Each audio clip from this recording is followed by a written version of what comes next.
গ্রহের প্রসন্নতা বা গ্রহ বৈগুণ্য হেতুই মানুষের বল, বুদ্ধি, সৌন্দর্য, ঐশ্বর্য, জ্ঞান, ধর্ম ও সুখ দুঃখের তারতম্য ঘটে। গ্রহ প্রভাবে কেউ কাঙাল, কেউ সম্রাট। জন্মান্তরে ও ইহজীবনের কর্মফলেই গ্রহগণ শুভ বা ক্রূর ভাবাপন্ন হন। যিনি যে ধর্ম জাতিরই মানুষ হন, গ্রহকে প্রসন্ন বা অনুকূল না রাখতে পারলে বিপদ থেকে রক্ষা নেই।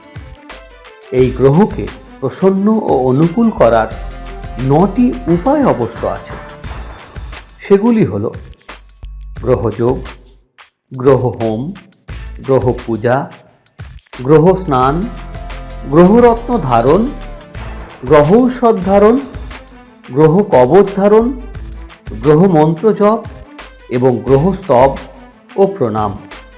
আর এই স্তব ও প্রণামে গ্রহ দেবতারা সবচেয়ে প্রসন্ন হন ও সুদৃষ্টি দেন।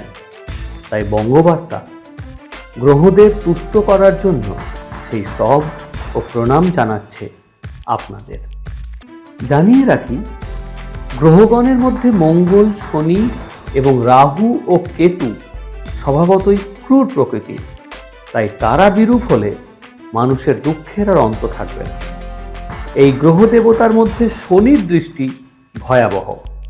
তারই দৃষ্টিতে দেবাগ্র পূজ্য গণপতির মুন্ড ছিন্ন হয়ে গজানন হয়েছিল।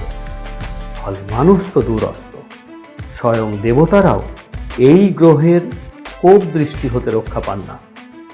বঙ্গবার্তায় আপনাদের বৃদ্ধি, রক্ষা ও মঙ্গল কামনায় গ্রহ শান্তির সংক্ষিপ্ত মন্ত্র প্রতিদিন সকালে স্নানের পর এই মন্ত্র পাঠ করুন।